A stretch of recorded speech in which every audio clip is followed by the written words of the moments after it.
Ohayou gozaimasu. Aujourd'hui, nouvelle vidéo où je vais te présenter comment protéger tes mangas si tu n'as pas des pochettes adaptées à ça. Alors, il faut savoir que je l'ai fait pour beaucoup de tomes, ce qui fait que là, je vais te présenter la meilleure technique qui a marché pour moi. Donc, il y a vraiment un style à faire, un sens à faire. Et donc, pour réaliser, on va dire, ce tour de magie, tu auras besoin d'une pochette logique, d'un scotch et d'un ciseau. Alors, un truc très important, c'est qu'il y a plusieurs types de pochettes. Il y a des pochettes budget, donc c'est vraiment les plus fines, les plus souples. Ensuite, il y a les pochettes premium. Donc là, comme tu peux voir premium, c'est les plus rigides. Et après, tu as des pochettes entre les deux qui sont à moitié rigides, à moitié souples.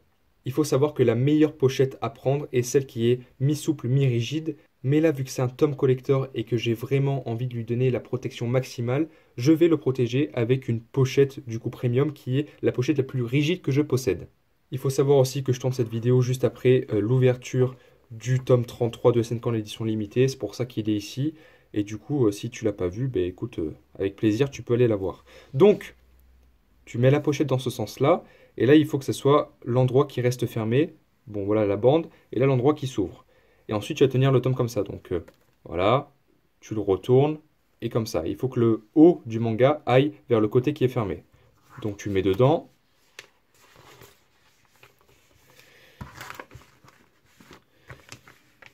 C'était pas très compliqué, mais je l'ai fait. Et ensuite, tu vas replier comme ça. Et si c'est compliqué de plier, que ça fait des plis un peu bizarres, c'est normal. Il faut que tu appuies là juste ici avec tes pouces pour que ça prenne bien la forme du manga. C'est compliqué à expliquer comme ça, mais tu t'en rendras compte si tu le fais. Et ensuite, une erreur que j'ai faite au tout début est très importante. Il ne faut pas que tu serres au maximum, sinon la pochette va déformer le manga et ça va être du coup très chiant, tout simplement. Donc laisse un peu d'espace. Après là, il y en a beaucoup parce que c'est une pochette rigide et que j'ai vraiment pas envie de l'abîmer, donc je vais vraiment laisser un peu plus. Mais si c'est une pochette souple, tu peux un peu plus serrer. Et donc après, tu fais ça au feeling. Du coup, maintenant, il va falloir mettre du scotch. Je te conseille de mettre seulement 3 bouts de scotch, un au milieu, un à droite, un à gauche. Mais là, vu que c'est une pochette qui est rigide, je vais en mettre 4 pour ma part. Donc, je vais en mettre 2 au milieu et 2 sur les côtés. On commence. Bon, après, voilà, c'est mettre du scotch, hein, je veux dire, t'es pas en maternelle, tu sais faire.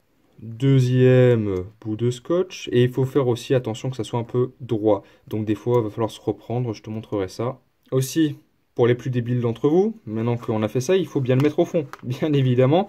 Ce qui fait que là, c'est plus au milieu. Enfin, compliqué à expliquer parce que pour moi, ça me paraît logique, mais bref, les plus intelligents comprendront. Maintenant, on le pousse au fond, mais encore une fois, c'est une pochette qui est rigide, donc je ne le pousse pas au maximum. On va le laisser ici, il a l'air d'être bien. Si tu pousses, ça veut dire qu'il force, et du coup, ça veut dire que c'est pas bon. Dernier bout de scotch, ici. Donc, comme je te l'ai dit, j'en ai mis 4, mais tu peux en mettre 3 pour les pochettes qui sont moins rigides. Alors là, tu peux le voir que c'est bien droit, mais si ça n'avait pas été droit, dans ce cas-là, t'es pas con, tu retires et tu remets droit. Bref, maintenant que c'est bon, on prend le manga, on le retourne dans ce sens, et là tu te dis, mais il est à l'envers le manga, et c'est normal, parce que là on va plier comme ça, ce qui fait que ici, ça va être l'endroit qui va toucher, on va dire, le sol, et vu que ça va être plié, ça va être un endroit droit, que si on l'avait mis dans ce sens-là, il se serait tapé ce truc de merde, ce qui fait qu'il n'aurait pas été vraiment droit. Enfin, compliqué encore une fois à expliquer, mais c'est de la logique, et t'as qu'à essayer de le faire dans le sens, tu verras. Donc à la limite, tu peux le pousser encore un peu, mais là, c'est un collector, j'ai vraiment pas envie de l'abîmer, donc pas trop. Et donc après, la même technique que tout à l'heure, tu mets les pouces pour le pousser comme ça. Et là, du coup, tu le plies comme ça. Encore une fois, là, je vais laisser beaucoup d'espace. Putain, il y a des reflets, je viens de m'en rendre compte. Bref, on fait comme on peut. Attends, hop, si je fais ça comme ça, c'est peut-être un peu mieux. C'est pas du tout mieux, putain. Ok, ça n'a rien changé. Bref, pas grave. Du coup, je te disais, là, ce qui va être important, c'est de laisser pas beaucoup d'espace si tu as un manga normal. Mais lui, je ne vais pas le mettre debout, je vais le mettre juste comme ça posé. Donc, je m'en fous vraiment, je veux vraiment pas qu'il s'abîme. Si c'est une pochette qui est souple, tu mets 3 bouts de scotch. Un ici, un au milieu pour pas que ça bouge, et un sur le côté. Mais là, vu que moi, c'est vraiment une pochette rigide et puis que j'ai vraiment pas envie qu'il bouge, je vais en mettre un ici, 2, 3 et 4.